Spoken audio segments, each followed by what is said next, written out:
Bonjour! Aux Émirats Arabes Unis, la possession et le trafic d'animaux sauvages sont officiellement interdits depuis 2017. À skip. Oui, parce que quand je vois ce type de vidéos sur les réseaux sociaux,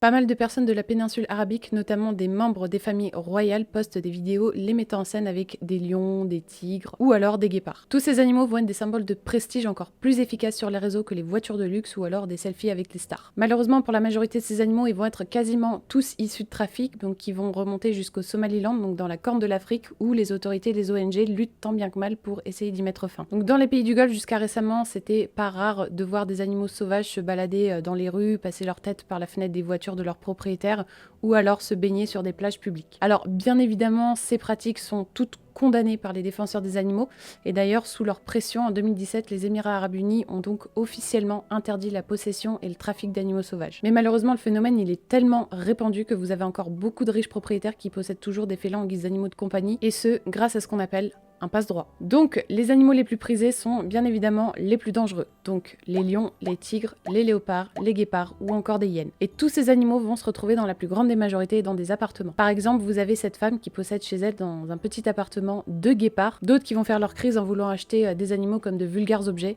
Parce qu'il faut dire ce qui est, les animaux là-bas sont considérés en tant que tels. Donc d'après l'ONU et Interpol, ce commerce est très juteux, ce qui à l'échelle de la planète représente plus de 20 milliards de dollars chaque année. Et ce commerce menace dangereusement la survie des espèces qui sont en voie de disparition. À Dubaï, vous avez l'Instagrammeur, je ne prononcerai pas son nom parce que je pense que je vais l'écorcher, mais en gros vous avez un Instagrammeur qui possède un zoo privé à son nom. Donc comme si c'était des voitures de luxe, il va collectionner tous les animaux qui sont bien souvent en voie d'extinction pour le simple plaisir de faire des vidéos. Maintenant, j'ai presque toutes les espèces, et ceux que je n'ai pas, je vais les acheter. Bien sûr qu'ils aiment la forêt, mais ils m'aiment plus, parce que je leur donne plus de nourriture que la forêt. Depuis 15 ans, il achète des animaux à travers la planète. De l'Afrique du Sud à la Russie, en passant par la Thaïlande. J'ai tout ce que je veux. J'ai les voitures que je veux, l'argent que je veux, les animaux que je veux. J'ai toutes les autorisations d'avoir ces animaux. Un zoo privé me permet de posséder ces animaux. Parce que nos infrastructures sont bonnes, comme vous pouvez le voir. C'est mieux qu'un zoo traditionnel, que ce soit en infrastructure ou en nourriture. C'est ce qu'il y a de mieux pour les animaux. Donc chaque jour, ce monsieur va recevoir des centaines de milliers de likes sur son compte Instagram. Ce qui est assez effrayant aussi avec Internet, c'est qu'il est tout à fait possible d'acheter en quelques clics n'importe quel animal et de se faire livrer à domicile. Rien de plus simple que de s'acheter une bête sauvage sans aucun contrôle. En quelques clics sur des sites de petites annonces, au milieu des animaux de compagnie, nous trouvons des espèces normalement protégées.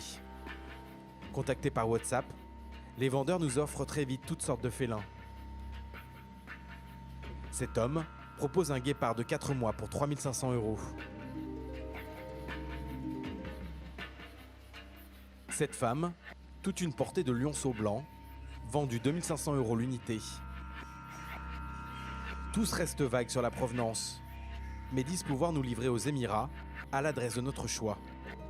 Et vous avez même des tutoriels sur comment garder son lion à la maison. Des tutoriels sur comment garder ses fauves à la maison. Bonjour à tous. Savoir couper les griffes d'un lion est très important pour pouvoir l'emmener n'importe où.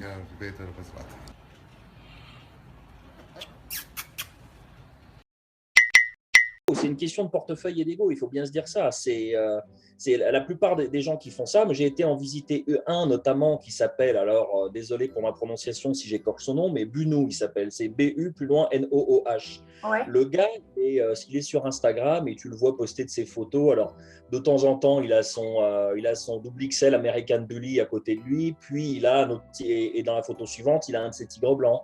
Et puis après, il aura son jeune lion, puis son guépard, puis son serval. Voilà, il fait des photos comme ça en plein milieu de son salon. D'ailleurs, j'ai été chez lui, j'ai bien vu. Hein, il va chercher les animaux dans leur cage qui sont généralement un peu merdiques. Et puis, il les amène dans son salon. Il fait un petit selfie, il s'amuse 2 minutes avec l'animal et avec les frangins. Et puis après, l'animal repart dans sa cage une fois qu'il en a marre et il passe à autre chose. Mais après, les gars, ils disent qu'ils aiment leurs animaux et quand tu les vois en parler, ils ont des étoiles dans les yeux. Le seul truc, c'est qu'ils n'ont pas cette notion. Et ça, c'est beaucoup comme ça là-bas. Ils n'ont pas forcément la notion de c'est une créature vivante qu'il faut quand même aussi respecter et qu'il y a des besoins qui sont importants. Après, tu as ça ici aussi, mais dans une moindre mesure où tu verras, où tu verras certaines personnes pour qui garder un serpent dans un rack ou un animal dans une minuscule volière, ça suffit pour qu'ils vivent ou pour qu'ils survivent. Pire encore, vous avez certaines personnalités de télé-réalité qui sont elles aussi suivies par des millions de personnes et qui ont beaucoup d'affluence, surtout auprès des jeunes, qui ne réfléchissent pas toujours, hein. Donc vous en avez très certainement dû en entendre parler, donc ces personnalités étaient Julien Tanti et Manon Marceau qui ont l'année dernière emmené leur fils jouer dans un de ces célèbres zoos privés à Dubaï. Donc dans ces vidéos prises par ces ex-candidats de télé-réalité, on a pu voir effectivement que les personnes pouvaient promener un singe en laisse. Et ils ont également filmé un crocodile qui avait la gueule muselée par du scotch. Donc suite à ça, ils ont été accusés par de nombreuses personnes de soutenir des structures aux apparences assez douteuses. Ils ont été victimes de beaucoup d'accusations et Manon a fait des stories pour expliquer que c'est pas du tout ce qu'on croyait et que, au contraire, dans cette structure, les personnes aimaient les animaux. Ce ne sont malheureusement pas les seules personnalités des réseaux sociaux qui sont venues visiter ce zoo privé à Dubaï. Vous avez également d'autres personnalités qui sont venues pour promener des guépards ou des tigres en laisse et par la suite les poster sur leurs réseaux sociaux. Ou alors le must. Le must. Les femmes sont pas mal aussi dans leur genre. Regardez comme je suis bonne avec mon gros chat. Je suis quelqu'un qui ne réfléchit pas beaucoup, mais je m'en fous, j'ai de gros boobs et je vais avoir plein de likes. C'est tellement abusé. Du coup, vous avez des youtubeurs qui vont dans ces structures, qui voyagent exprès pour aller faire des vidéos dans ces zoos privés. Puis vous en avez d'autres qui trouvent que faire des vidéos YouTube en faisant un jeu en mode mettre un guépard dans une maison pour amuser la galerie, c'est vrai que c'est rigolo. Vous avez notamment une vidéo qui a fait un peu scandale, donc c'est celle d'un propriétaire d'un lion qui lui éclate littéralement un gâteau sur la tête.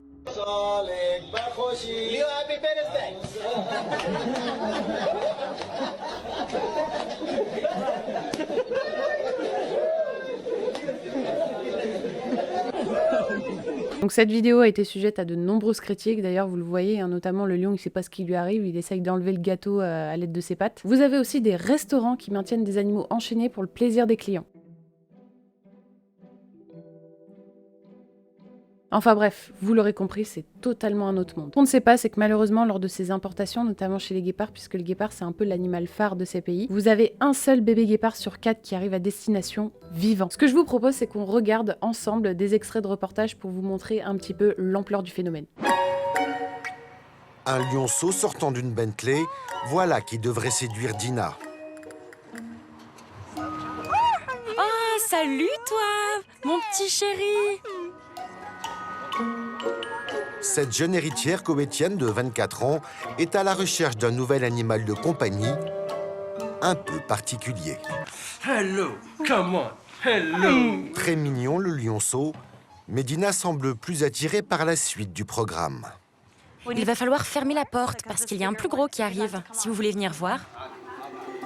Le vendeur de bêtes sauvages lui présente alors un tigre du Bengale, 150 kilos. Ce superbe animal a été importé de Thaïlande par avion. Viens, mets-toi derrière plutôt. Ok. Je peux le caresser? Oui, pas de problème.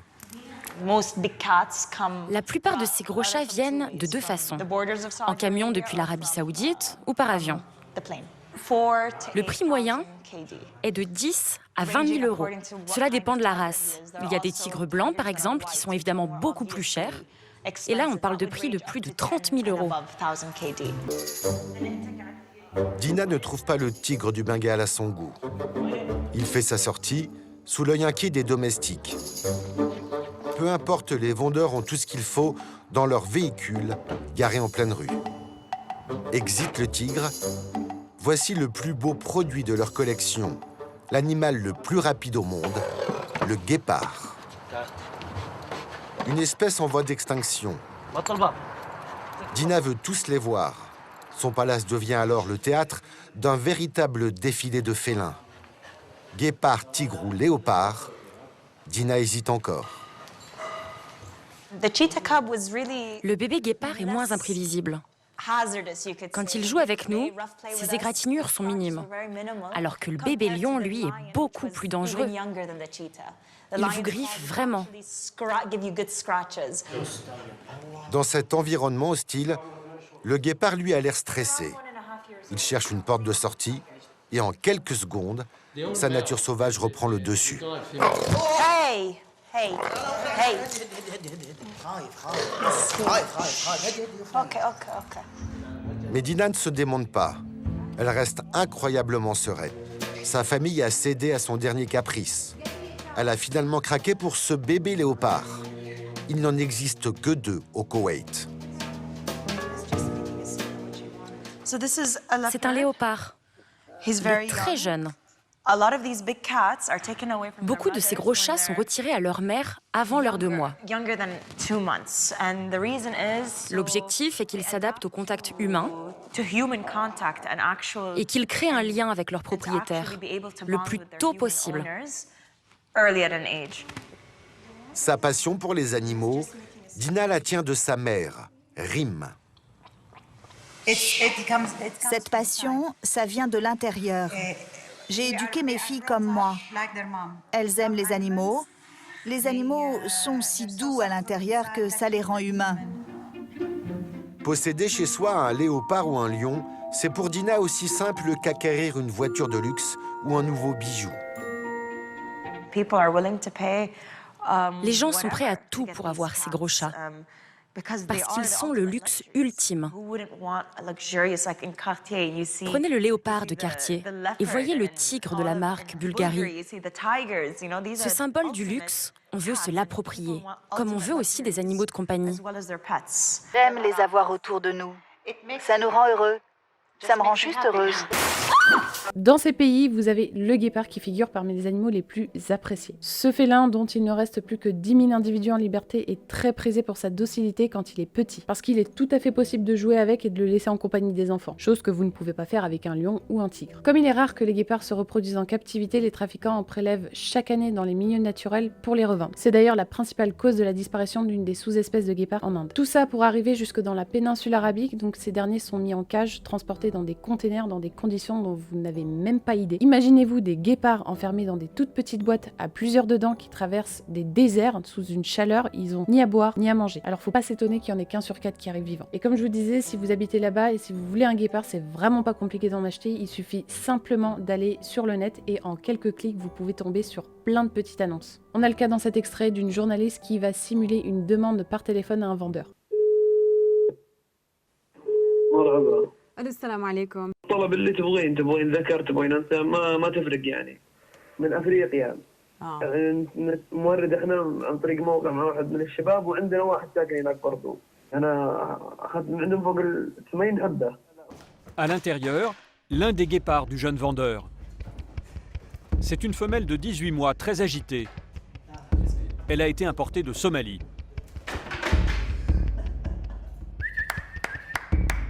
Viens, viens.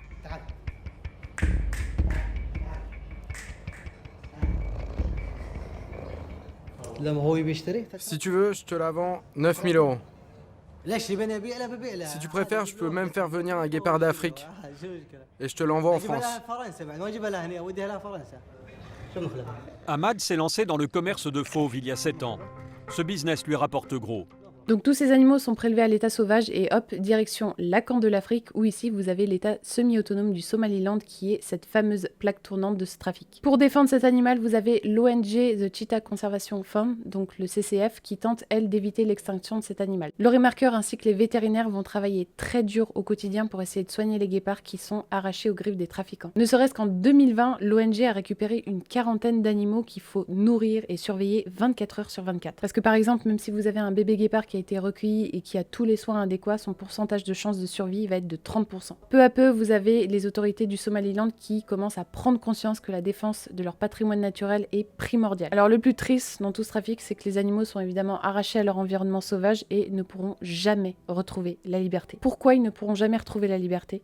Tout simplement parce qu'ils ont été imprégnés de l'homme, donc habitués au contact avec les humains, donc ils vont perdre leur instinct de survie. Pour que ces guépards ne se retrouvent justement pas condamnés à passer le reste de leur existence dans des cages, Laurie Marker et ses équipes sont en discussion avec le ministère de l'Environnement du Somaliland pour créer le premier sanctuaire du pays, où la première étape est vers l'ouverture d'une réserve naturelle. En espérant bien sûr qu'un jour des guépards puissent être réintroduits à l'état sauvage au Somaliland. Ça peut se faire, mais bon chance. Donc toutes ces possessions d'animaux sauvages dans des maisons a bien souvent fini en drame. Comme par exemple l'histoire de la femme originaire des Philippines qui travaillait pour un homme en tant que domestique et qui a été attaquée par le lion de son employeur. Détenue évidemment en toute légalité, comme animal de compagnie. Donc cette jeune femme a été emmenée à l'hôpital, elle a été bien évidemment soignée, mais malheureusement à sa sortie, elle est décédée de ses blessures. Donc l'élevage d'animaux sauvages tels que des lions, des tigres, des guépards et d'autres animaux de compagnie exotiques a gagné en popularité au Koweït et souvent utilisé par les jeunes hommes pour flirter. Voilà. Autre histoire assez triste, c'est que vous avez une petite fille qui a été également attaquée par un félin. Quand on vous dit que c'est pas des animaux domestiques, c'est pas pour rien, hein. Et il y en a, pour éviter ce genre d'incident, ils arrachent carrément les griffes des félins. C'est comme si moi je vous coupais tous vos doigts. Bon, c'est vrai que je vous parle beaucoup des félins, mais c'est parce que c'est l'animal phare là-bas, mais malheureusement, ce ne sont pas les seuls. Alors par contre, je suis tombée sur une vidéo, faut que je vous la montre. Notez, dans cette vidéo, le gars donne carrément du Nutella au singe. Viens là.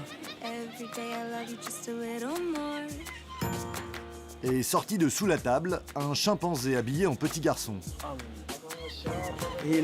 Il adore tout ce qui est sucré. Il adore le Nutella. Jerry jaune. L'être humain me fascine. Alors, un autre animal qui est un peu moins connu, mais qui est également star d'internet, le lorislan qui lève les bras en l'air quand on le chatouille. Non, il n'est pas heureux. Ça, c'est clairement les interprétations anthropomorphistes. Ah, ça me tend cette vidéo! S'il lève les bras, c'est parce qu'il sécrète un venin qu'on nomme l'huile bracale qui est située dans des glandes juste sous ses aisselles. Donc dans la nature, quand il va lécher ses tissus capillaires, ça va en faire un cocktail mortel quand il vous mord. Donc c'est-à-dire que son venin mélangé à sa salive, ça vous défonce. Ces petits primates sont les seuls à être venimeux et des personnes ont perdu des membres comme des doigts et d'autres sont même déjà morts. Malheureusement, le lorislan est entré dans ce terrible circuit de trafic. Et tout ça, c'est dû par la forte demande en tant qu'animal de compagnie suite à des vidéos parce que tout le monde veut faire la même chose. Seulement, ce que les gens et ce que les adoptants ignorent, c'est que le lorislan est un animal super sensible et pour éviter qu'ils mordent, on leur arrache les dents sans anesthésie avant de les vendre pour qu'ils aient cette bouille mignonne.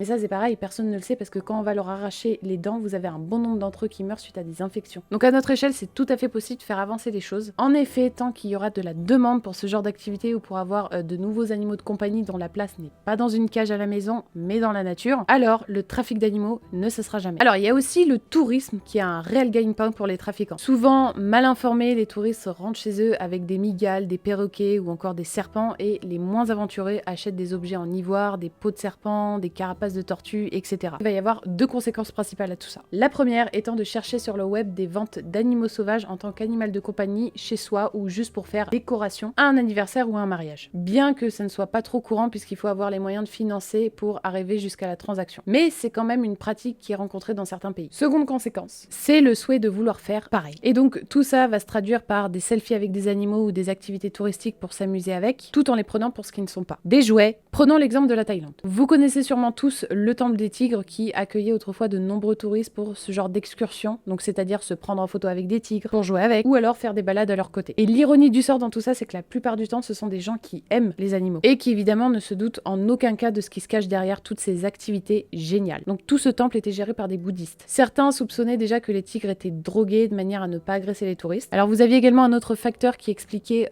pourquoi la police était assez réticente pour intervenir dans ce temple. C'est que les moines bouddhistes sont sous une autorité hiérarchique spécifique qui va être dirigée par les moines de haut rang. Et ils sont très respectés. Comme quoi, l'habit ne fait pas le moine. Grâce à ça, ils échappent souvent à l'autorité administrative et judiciaire. Mais ils ont quand même découvert un grand réfrigérateur qui cachait plus de 40 cadavres de bébés tigres. Et ils ont également trouvé un cadavre d'ours et des dizaines de boîtes cervidés. Donc ce sont des signes clairs que ce temple pouvait être impliqué dans le trafic illégal d'animaux. Donc il y a aussi la police qui a arrêté un bonze qui tentait de quitter le temple dans un véhicule utilitaire. Et ce véhicule transportait 2 grandes peaux de tigre et des milliers de talismans bouddhistes fabriqués avec des morceaux de peau. Ce qu'on est en train de découvrir, c'est que ce temple était derrière un vaste trafic d'animaux protégés. Alors aujourd'hui, le temple est bien évidemment fermé au public depuis la macabre découverte. Ah, les bouddhistes, c'est plus ce que c'était, hein. Un autre exemple en parlant du tourisme, vous voyez ce petit lion ?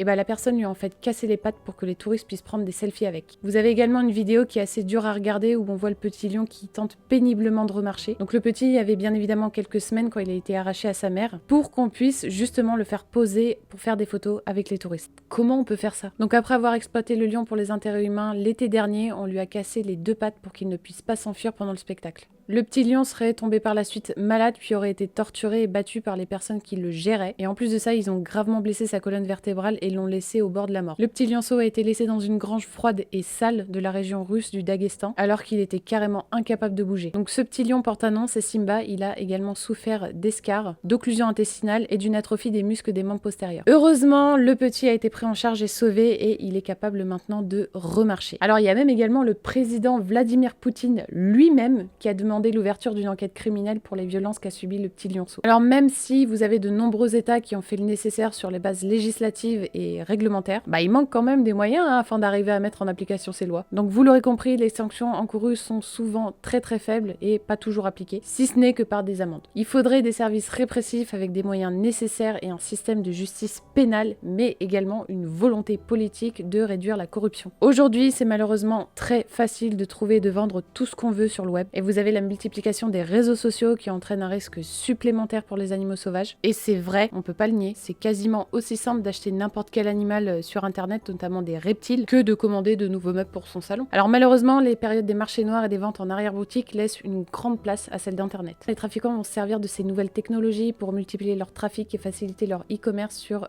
des plateformes de vente qui sont, on doit se le dire, insuffisamment équipées pour détecter les annonces et les supprimer rapidement. Quand je vous disais que les trafiquants étaient prêts à tout, c'est effectivement le cas. Ils vont jusqu'à voler des animaux dans les parcs zoologiques. Vous avez sûrement dû entendre parler de ce qui s'est passé aux eaux de Thoiry en 2017 où un pauvre rhinocéros s'est fait abattre dans ses loges intérieures, la corne en moins. Imaginez le traumatisme pour les soigneurs qui s'en occupaient. C'est inhumain. Ou encore les vols de petits primates dans certains zoos. Et plus récemment, vous aviez un zoo dans le sud de la France qui s'est fait voler une dizaine de primates. Alors bien heureusement, la majorité des primates ont été retrouvés et les trafiquants arrêtés. Quand même une grande volonté des géants du web pour stopper tout ce trafic en ligne, notamment avec la Global Coalition End Wildlife Trafficking Online. Donc c'est une coalition internationale qui regroupe des entreprises technologiques, de commerce en ligne, ainsi que de réseaux sociaux comme Google, Facebook ou encore Instagram. Quoique Instagram, il devrait mettre les bouchées doubles, parce que moi je vois de plus en plus de photos avec des animaux sauvages en tant qu'animaux domestiques. Et pourtant, le but étant de stopper en amont les trafiquants en supprimant les annonces avant qu'elles soient publiées. De plus, vous avez également les grandes marques qui participent aussi à mettre un frein à ce commerce illégal, qui tue des animaux notamment pour de la fourrure. Aujourd'hui, malheureusement, le commerce illégal se multiplie à une vitesse beaucoup trop importante pour stopper l'extinction de certaines espèces, mais on peut quand même faire quelque chose à notre échelle. Par exemple, en partageant ce qui se passe autour de nous, vous avez le Costa Rica et son gouvernement qui a fait une campagne en collaboration avec des organisations de la société civile et des entreprises touristiques qui vise justement à sensibiliser le public sur l'impact négatif des selfies et des photos montrant un contact direct avec des animaux sauvages. Cette campagne vise justement à réduire ces comportements cruels et à alerter sur le risque potentiel qu'ils représentent. Alors à noter aussi que les animaux de compagnie sont victimes de trafic illégal. Donc en effet, vous avez certains éleveurs qui ne peuvent pas toujours satisfaire la demande, notamment lorsque les races ou espèces sont victimes d'effets de mode. Donc les animaleries qui se multiplient de partout importent souvent leurs animaux de l'étranger. Alors pas toutes les animaleries, je vous rassure, mais quand même beaucoup. Des chiots qui vont être tout juste sevrés en proie à diverses maladies telles que par exemple la parvovirose ou la maladie de Carré. Alors de plus, c'est des animaux qui sont bien souvent élevés à la chaîne, donc sans aucune sociabilisation et développent régulièrement des troubles du comportement. Enfin bref, bon les amis, je pense que la vidéo va être